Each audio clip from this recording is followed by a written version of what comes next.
Oh, boy. Okay. So at 10, you'll go. Could you do that? I've always wanted to, you see in movies.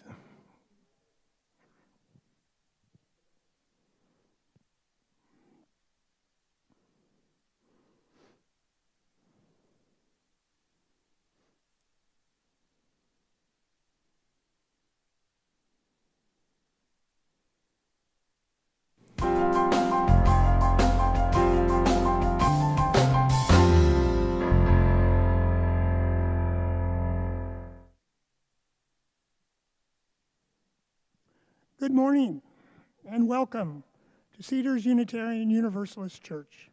My name is Michael Cox, and I am your worship associate today alongside our minister, Zachary Vincent, and our co-president, Kasha Singh. I'd also like to say special thanks to our technical gurus, Rhonda Peacock and Carolyn Kempkes, who has made this live streaming opportunity available to us. Thank you, both of you. And as with many things during the past 18 months, we're continuing to try and improve the services for everybody. So starting today, to the end of the year, we'll be having in-person services here in Webster Hall, first and third Sundays of each month. And then the other Sundays through November and December, we'll be having live streaming, and people will not be here in Webster Hall. So there'll always be live streaming, but on the first and third, we'll be in person here in Webster Hall. And we are going to continue to ask people to sign up for services on those days, just so we know how many people are in attendance. So please go to the website and sign up before those services. And next Sunday, just as a preview, we're going to be having a sermon called Code Red for Humanity. Many of you maybe have been following the Glasgow Climate Conference, and we think this is a great time to reflect, people in congregation to reflect on climate change. And we have 4 youth who will come and tell their stories about climate change. But before we start, let's pause to acknowledge that members of our congregation occupy the traditional, ancestral, and contemporary lands of the Coast Salish tribes. The homelands of the Suquamish, Duwamish, Klallam, and Chimacum people were ceded under duress during the Point Elliott and Point No Point treaties. We are grateful guests on these lands and affirm indigenous sovereignty, both past and present. This acknowledgement does not substitute for the need to build authentic relationships with modern-day members of these tribes and to learn about their living culture and history. Cedars is committed to being a welcoming and inclusive community. In all the beauty of languages, cultures, and skin tones that come together in your uniqueness, we welcome you. In all the ways you experience and express gender, in the beauty of who and how you love, we welcome you. With all the religious and ethical traditions that inform your spiritual life, we welcome you. You're invited to join us today and always with an open mind, a loving heart, and willing hands. As you know, our faith community is sustained by the generosity of us, the members. Your contribution will nourish the growth of our community through weekly worship and ongoing programs that cultivate connection, belonging, sharing, and caring. Your gifts are greatly appreciated. If you'd like to donate today, if you could go to the website, Cedars website, and on there you can find a donate button to donate for the services and for Cedars.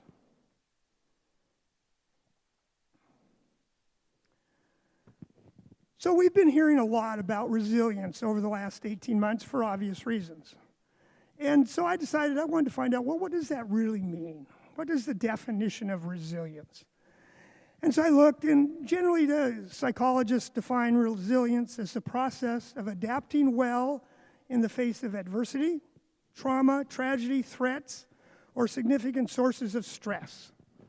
I think the pandemic would classify as one of those.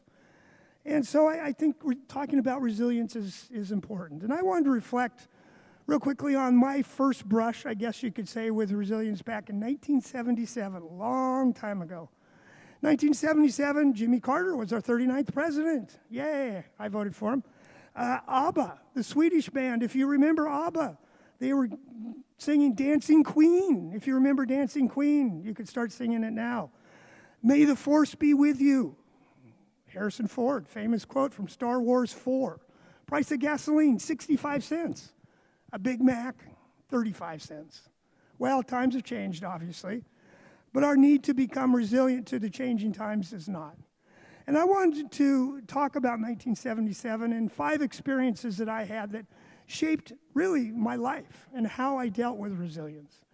And those 5 events were: 1, my mother passed away from breast cancer, and my father got married to his wife of 30 years a couple months after that. You can imagine that that was an interesting situation. My best friend from high school, Matt, committed suicide. A friend, John, who had traveled in Europe, had a car crash and died. My first girlfriend, Debbie, dumped me, and I was in my first year of college. So any one of these events obviously was a challenge to deal with, but all together they kind of created this perfect storm. But from that, I really learned a number of lessons that I took throughout my life, which has been, over 45 years now. And the first lesson I learned is we all have our stories. And I realized that, yes, I needed to deal with the grief of my family and friends dying and other tragic events. But I also was reminded when I talked to people, and I heard their stories, and I was reminded that I'm not the only one out there that has a story that's not always the best. And so I took courage from that. I took hope from that to listening to people's stories and sharing those together. The second important lesson I learned, that it was important to get involved in something beyond myself. At the time, it would have been very easy to have a pity party and just go in and just be depressed, basically. What I found is I got involved in things that were bigger than myself. The environment is what I was really involved in. And so getting together with this larger group with this bigger purpose really provided me a direction out of those tragedies that happened in 1977. The third, it really made me realize life is tenuous. And it's a cliche, and we all know that. But it really made me look on how I was going to pattern my life. And I decided at that time, no matter when I died, if it was 22, if it was 40, it was 50, 64, 85, at the end of that, I wanted to say, life well lived, and be happy with where I was. And I take that with me today. And the fourth is self-care. Of course, when you go through any sort of tragedy, to be resilient, you need self-care. My self-care was exercise. I exercised a lot, I got out in nature, and I connected with people. And everybody has their own self-care and what they need to do to help themselves. But that's what helped me. So over the next days, weeks, months, I challenge all of you to take some time to listen to the stories of resilience from your friends, families, and Cedars and members here at Cedars. I think you'll both learn a lot about each other, their history, and you can share together the common bond of humanity that we all have as humans. So I dedicate the lighting of our chalice to the knowledge that we are a resilient people, and that by working together, we can move our congregation toward a positive and affirmative path. So please join me virtually in our chalice affirmation.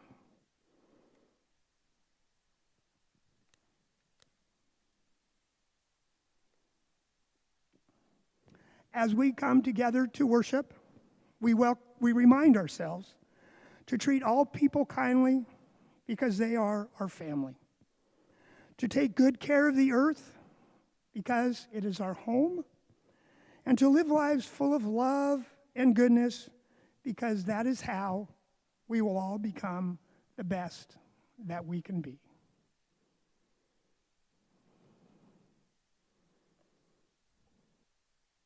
Hello, UU family.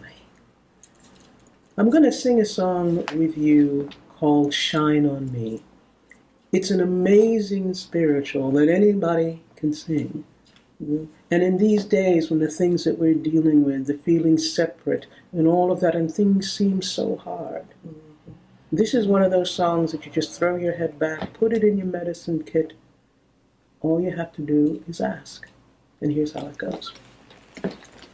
Shine on me, shine on me.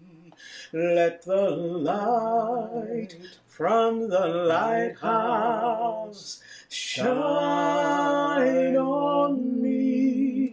Oh, shine on me. Yes, shine on me. Let the light from the lighthouse shine on me. Lift me up, oh, lift me up. Let the light from the lighthouse lift me up, oh, lift me up. Yes, lift me up. Let the light from the lighthouse lift me up. Oh, hold me close. Yes, hold me close. Let the light from the lighthouse hold me close. Yes, hold me close. Oh, hold me close. Let the light from the lighthouse, please, hold me close. Oh, shine on me, shine on me. Yes, shine on me. Let the light from the lighthouse shine on me. Oh, shine on me. Yes, shine on me. Let the light from the lighthouse shine on me.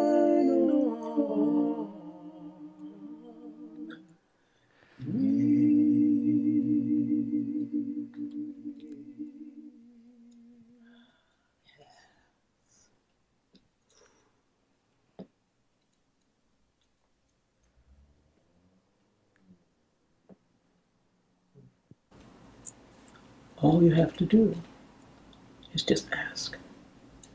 The light is always there. Always. Always. Hallelujah.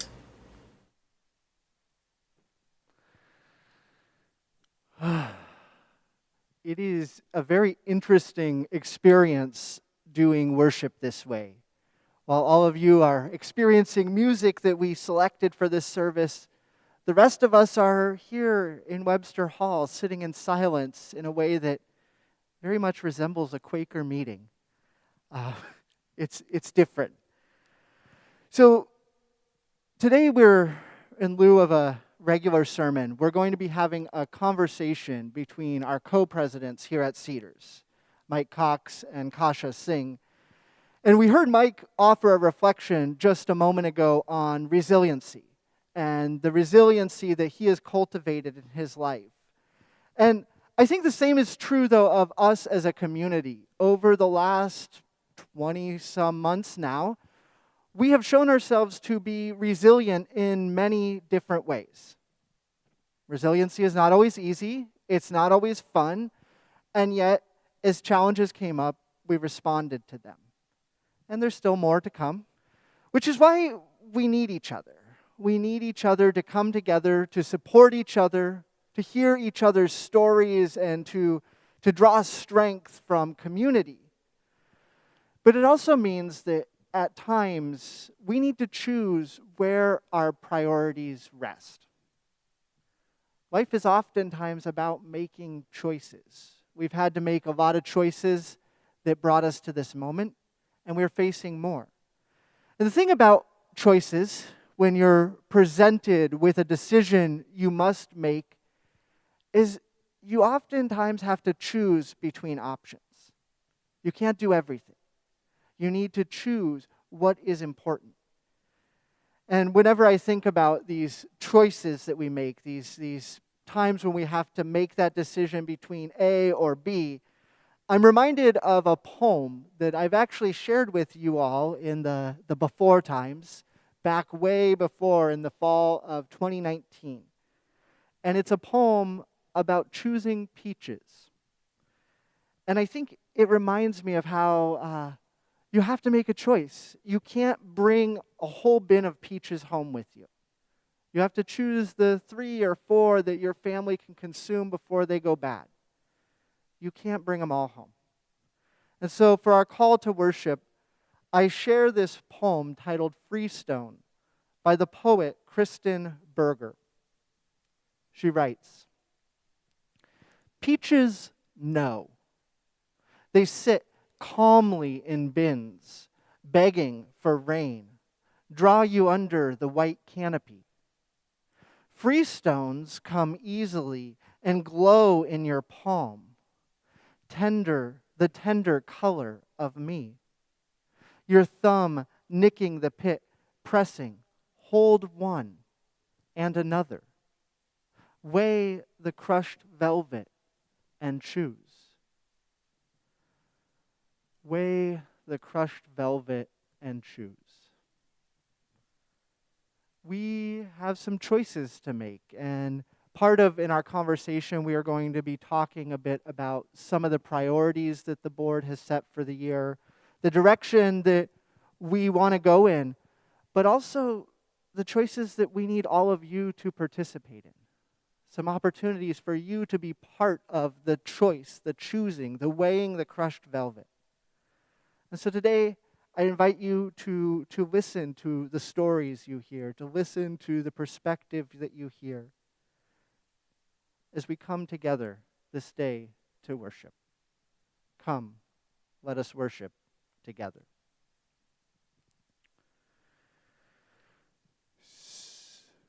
So, this would be the point in our service where generally we would have a story or some sort of a faith formation moment. And unfortunately, this week, we had to do some weighing of the crushed velvet and choosing. And so we don't have a story this week, but I want to talk to you a little bit about why that is. So recently, our faith formation committee here at Cedars has become much more engaged. There's a lot of things happening. I've received news this week that we are planning to hold an OWL class for our 7th through 9th grade youth. We have all of the teachers who have agreed to be part of this. That's taken a lot of time, a lot of conversations, a lot of energy. This Wednesday was our second of what will become a weekly Children's Vespers service with members of Cedars and the Kitsap Fellowship joining together on Zoom so families can have a weekly time to check in and to create meaning together. That takes time. It takes energy. It takes coming up with stories. I actually used some of the stories I was going to tell here in the Vespers this week. We still don't have a staff person in this position, which means that a lot of the tasks that are related to these things fall to other volunteers, to me, to Carolyn Kearns in the office. And so in this moment, as a way of trying to be sustainable, we made some choices, which is why we don't have a story this morning. But I share all this to let you know that things are happening. We are looking for ways to engage our families, to engage our young people, to engage all of you in multi-generational community building. But in the short term, that means we can't do everything. And so instead, we're going to focus on doing what we can well and knowing that maybe some of those other things will be worked back in. So consider the faith formation moment today an update on what we're doing, on what's happening in the program, and where we hope we can continue to build. So thank you.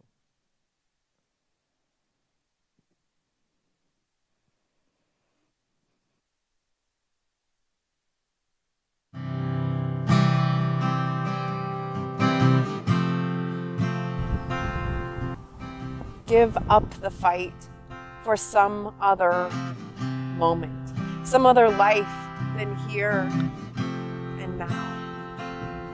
I'm just gonna breathe. Give up the longing for some other world, the wishing for other choices to make, other songs to sing, other bodies, other ages, other countries, other stakes. Till I touch the sorrow neath the rage. I'm just gonna breathe. Purge the past. Forgive the future. For each comes too soon. Surrender only to this life, this one, this moment here and now. Surrender only to this day, this hour, this breath. Not because it does not constantly break your heart, but because it too beckons with beauty, startles with delight. If only we can keep waking up to this gift. This is the gift we have been given.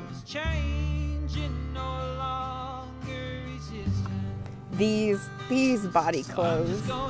This heartbreak, it's ours. This pulse, it's ours. This breath. This light. These friends. This hope. All we can do is remember ourselves here. I'm just gonna breathe. All a part of it all. Still growing together. I'm just gonna breathe.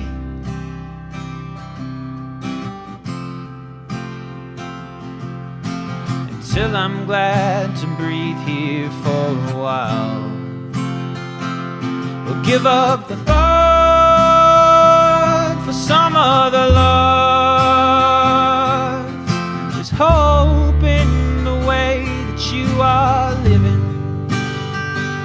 We'll give up the thought for some other love.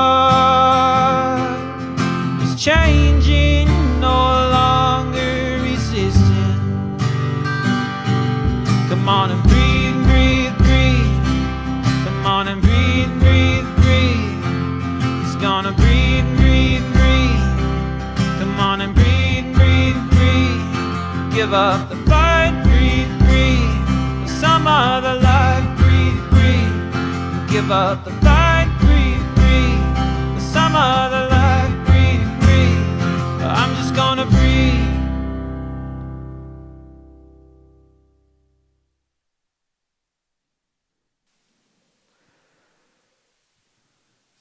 So we are back, and I am here with Kasha Singh and Mike Cox, our Cedars Board co-presidents this year. And so we're here to talk a little bit about where we've been, where we're going, what's on the horizon. But before we get there, I thought it might be helpful for folks to just know a little bit about both of you, if they don't. And since we're a church, I thought it would be a good idea to start with, could you possibly tell me a little bit about your personal theology or the spiritual framework that informs your life? And I'll have Mike start. Oh, me first? Mike? Okay. Well, I go way back. I think when I was a kid, my mom was a Easter and Christmas Christian. And so, in other words, we didn't go to church.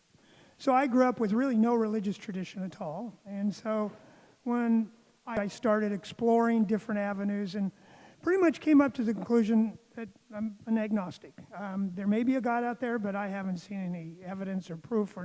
So I don't know, but I'm open to it. But what the spiritual background, and I tell this story, and that I remember one time I was sitting around as a number of worship associates one particular, and we started talking about the worship associates and how they express their spirituality. And this person and myself said, yeah, that one person, man, they really are spiritual. And this other person I was talking to said, yeah, we don't seem to have that. And I say that not in a bad sense, but in a sense that I've realized that my spirituality is outward. And I envy people when they talk about all the spirituality they have and the dancing and all that. I really envy it, but I'll have to be really honest. I don't feel that. What I feel is outward. My spirituality, in a sense, is reaching outward and working with people to try to do things to better, I guess, the planet. And so while that sounds a little shallow, I've come to realize that's really who I am, and I'm okay with that. So it's not deep, but it is who I am. It's deeper than mine. I'll be the judge of that. I was raised UU, which meant that I didn't really understand what was going on as a little kid. For me, going to church was running around the basement room, chasing other kids and smelling the candle snifters ends and being a kid. It really wasn't until about 7th grade that my mom dragged me to Star Island, which is a UU retreat center off the coast of Maine and New Hampshire. And it was being with other young people, and we were doing cartwheels in the chapel at 1 a.m. when somebody started just talking about not believing in the Trinity. And I was like, what's the Trinity? And, you know, being 12 years old, that's when I started realizing, oh, this rings a bell, and starting to form my own opinion about things. And I was never that active in church at all until probably about a late 30s, early 40s. And I lived in Portland and went to a huge church where I felt completely disconnected, but I loved the sermons. And I missed being part of the community that I had grown up in, going to church and knowing the people from church. I missed that community aspect. I felt a void in my heart at that age. Yeah. And 9/11 hit, and then I really felt a void, like purpose. What does this all mean? And coming from a UU perspective, no, this is not God's will. I mean, that is how I kind of felt. So when I moved here, I was here about a year and looked up the UU community and came, and Julie Hill accosted me at the door, as she did many people, and did a beautiful job. And this has been more of my spiritual home than anything else in my life. And I love this community, and it's been around for 60 years, and I'm hoping it will be around for another 60 years. Yeah. There was, thank you both. There was, in both of your answers, I heard you both use the word at some point, meaning. And that my belief, spirituality, theology, for me, they're the things that point us towards meaning. And they can be very broad, but kind of zooming into your role as the co-presidents, I'm wondering, what is it that you both find most meaningful about being part of Cedars and being in leadership particularly? I guess I'll start. Is this the rhythm we're going to get into, Mike? We're going to change it next time. You guys go first. Yeah, kind of what I went to Arlington, Virginia church, UU church, and what I found there, what I liked, was their vision of trying to make the world a better place and to try to do meaningful things in the community and with each other. And so when I came here, I saw a similar thing. And so that's what draws me to it, is I wouldn't say a common purpose, but a striving and a passion to really make the world a better place. And to me, that is very invigorating to see that, not just in words, but in action. And so I think that's why I'm drawn to this church. In terms of leadership, to be perfectly honest, I came in on the board in June as the vice president. Donna stepped back in, July, and all of a sudden I was the president, because that's what happens, right? The vice president. So Kasha, in all her graciousness and warmness It's and called guilt. humility. It's called guilt. Guilt, whatever it is, and I know her husband, and her husband doesn't like me anymore. But, Mike we are is my church co-presidents, husband. and Mike I is am- my church husband. So I'm very grateful for that. And but I like the leadership role. I've done it for many years, and it's a challenge. And how I look at leadership is the leader is only as good as the people that you're working with. And so here is the church, Kasha and I, if we don't have the foundation and the structure and the carpenters and electricians and everybody to build the thing, whatever we do is not going to work. So that's why when we have this, our leadership, we try, but we need you as a part of this shared ministry, I guess, shared fellowship to really make this work. What was the question? I knew you were going to ask that. What do you find meaningful about being specifically connected to Cedars? The people. The people. And that's why just to circle back, that's why I stepped up in leadership. I already was secretary of the board, but we had several new board members. Everybody has so much on their plate, and Mike had offered to step up, and again, I had a long conversation recruiting him to the board. So I felt like this guy had just joined the board. I could do vice president, or we could be co-presidents. I just knew that, yep, this is the time. I have to just step up and make sure that we can just stay afloat. There are a lot of things happening. Just all of you out there know many churches, most churches, have had a lot of pressure points the last 20 months. We are not an exception, but it doesn't mean that our transition, some of the volatility, even questioning that's going on is happening everywhere. And I just sort of felt like, oh, well, this is fate. This is where I'm supposed to be. We've been around over 60 years, and I want to be here 60 years from now. And just what can I do to get us back on track for reopening? There's a lot of details with that.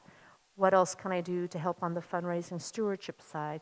Just from every aspect. So for me, it just sort of was like, well, if there was a time where my skill set was needed, maybe this is it. Thank you. So earlier, Mike, you talked about resiliency. And I talked about how this has been a time that has needed some resiliency. And I think in that, making choices and decisions, we have to choose between things.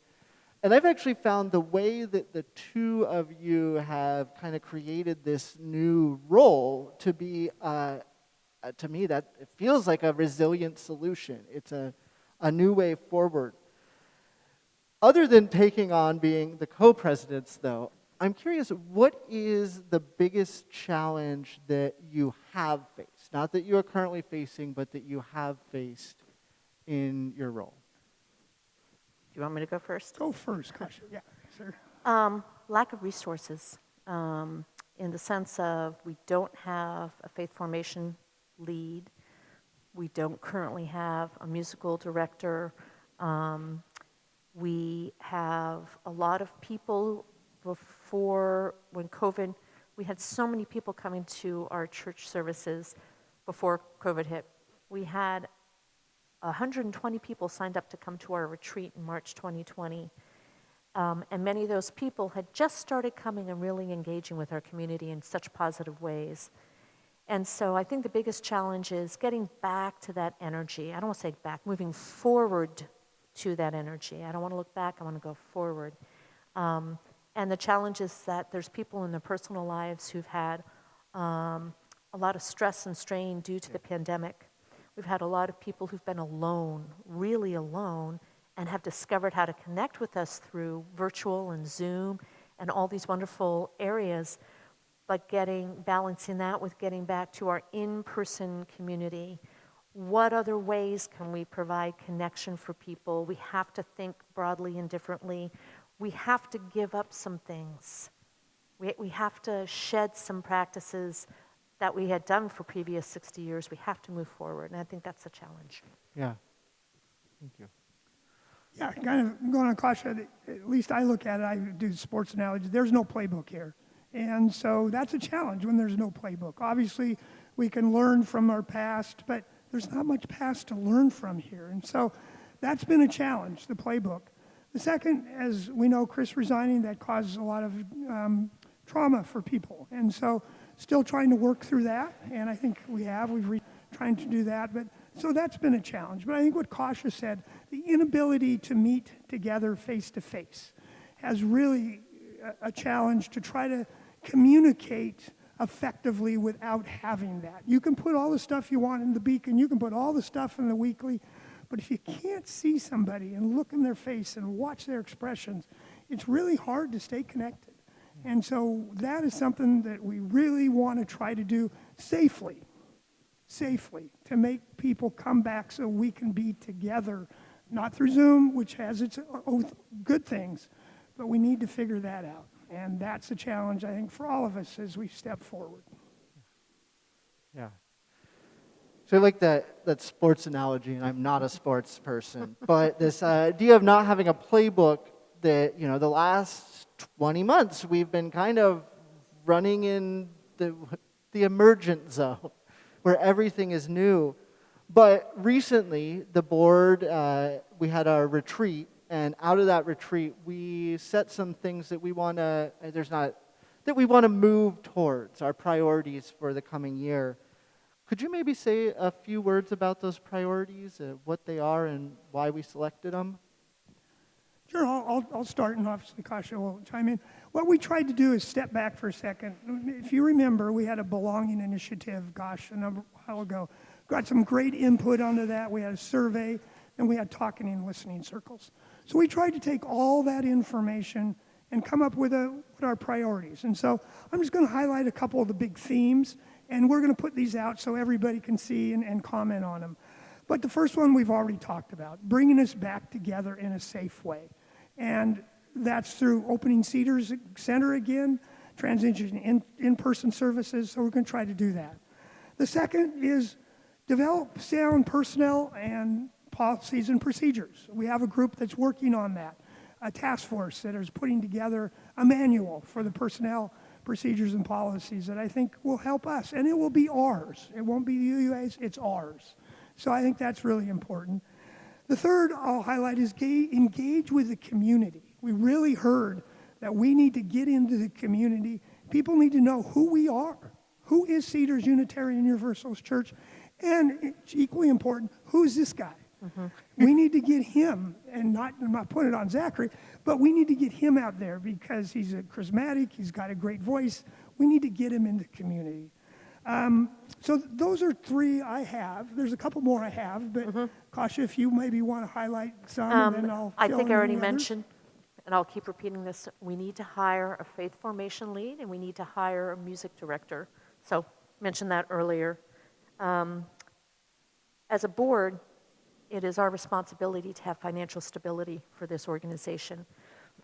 And over the last 60 years, there's been ups and downs. We are currently, I don't want to say we're in a down, I don't want anyone to panic, but I think we all know why. In COVID, many churches have experienced a downward shift. We feel coming back in person hopefully will help that. And please, for this year's stewardship campaign, please participate. Okay, there's my plug on that one. So financial stability is really key. Mike talked about the policies, which I think we've heard from the belonging and from the listening sessions are really important. So I just want to repeat that. And we have 3 volunteers on that committee who are devoting quite a bit of time. Herb Heathcote, John Ween, and Richard Wilson. So yeah, very important things. And then the safety of being in person and the safety of being able to congregate together in the spaces that we have, such as Cedars Center. Yeah, and just to amplify on a couple more that Kosh said, the faith formation, we really need to retain and bring in new families. We have to do that. And we have some ideas, and Reverend Zachary already talked about some of the ideas with OWL and the Vespers, really important. Second, music. I've heard people say a church without music is not a church. And so we really have to figure that out, and we are. We're trying to find musicians. But just as context, in Bainbridge alone, there's 2 other churches looking for a music director. And I'm on a call once a month, Kosh and I are on a call with congregations throughout Washington. 3 of those congregations are looking for a music director. So we've been trying, but we haven't had real good luck. So if you have ideas, please tell us. Please. This is a group thing again. We need your help to do this. So that one. And finally, the pastoral care program. really need to ensure that that has a stable foundation to go forward, because that is a core of what the church is about. So we're talking sort of church in general. I think, do we want to touch on the minister? Because pastoral is definitely something from the minister as well. Just from the ministers, for priorities, we talked as a team. This is a team, all hands on deck. But one thing that, besides the pastoral care that came up from some of the belonging and listening sessions, is communication. And we know that we could communicate better. COVID set somebody back, but at the same time, and I'm not going to look back, I'm looking forward, we're looking at ways to be better communicative with each other, between board and minister, between minister and congregation, between board and congregation. We started those Tuesday emails from the board as a way to keep people connected so they could click on a link and go to that activity, whether it was knitting or something else. And so communication is very high on our list and trying to figure out how to communicate better and more effectively. So thank you. Just two quick questions here. So you've kind of touched on this a little bit, but if you were to really engage your imaginations and to think about where it is that you would like Cedars to be when we fully emerge out of our current sort of socially distanced states, or however we go, what vision do you have for where you want this congregation to be in the next several months? Oh, wow. Several months, which turns into years too. I would love to be able to be back in person every Sunday safely. And that means supporting the science behind vaccinations. Our first Together Sunday, which was last Sunday, I thought we'd be lucky if we had 35 to 40 people come. We had 56 people come. Thank you. 100% vaccinated, which also sends a message of, I believe in the science, I believe in protecting myself and protecting others. And we are well aware that there are people in our community who would love to get vaccinated, but can't because of medical conditions and issues. And we are working to find ways to connect with everybody. Where we have some outdoor seating, which isn't optimum for some people. We have the live streaming, which is anybody can tune into. But we want to be able to, as a community, be whole again. And so how can we become whole again? It's actually quite a challenge, but I'm up for trying to figure that out. Yeah.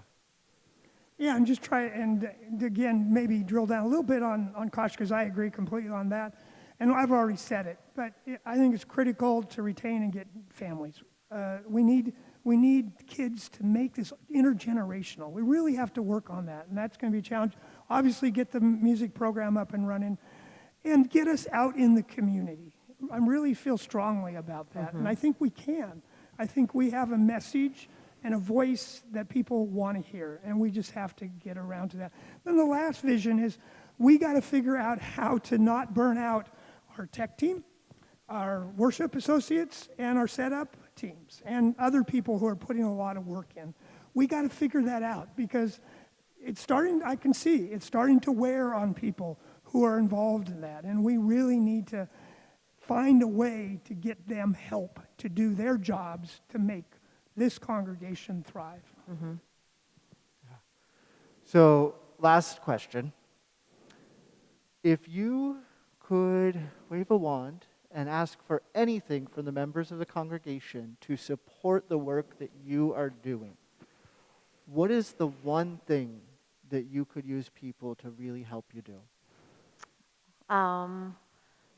First of all, it takes a village.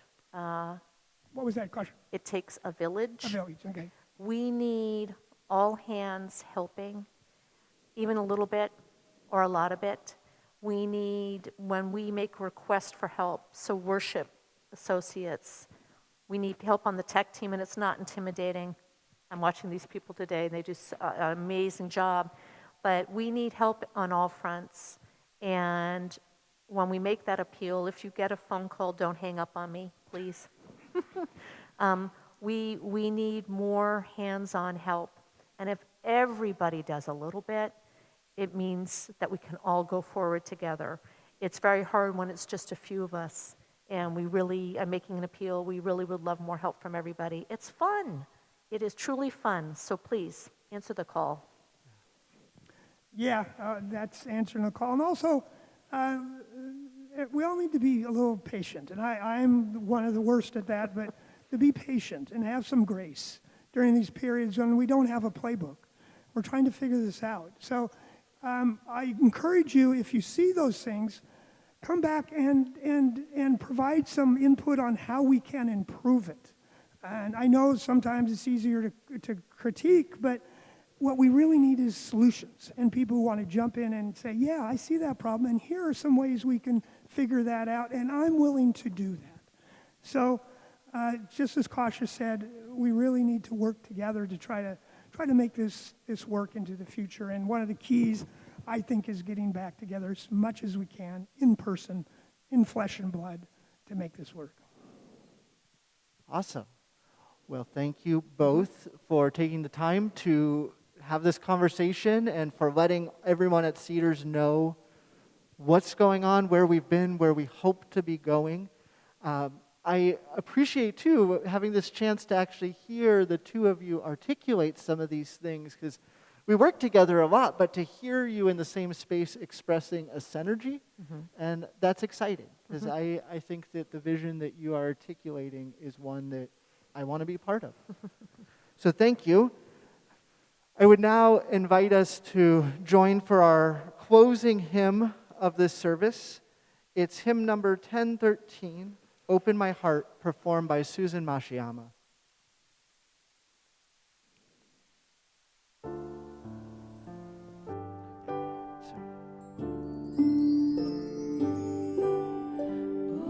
Open my heart to all that I seek. Let me be part of the love you give. Open my heart to all that I seek. Let me be part I seek. Let me be part of the love. Open my heart to all that I seek. Let me be part I seek. Let me be part of the love. Open my heart to all that I seek. Let me be part I seek. Let me be part of the love you give.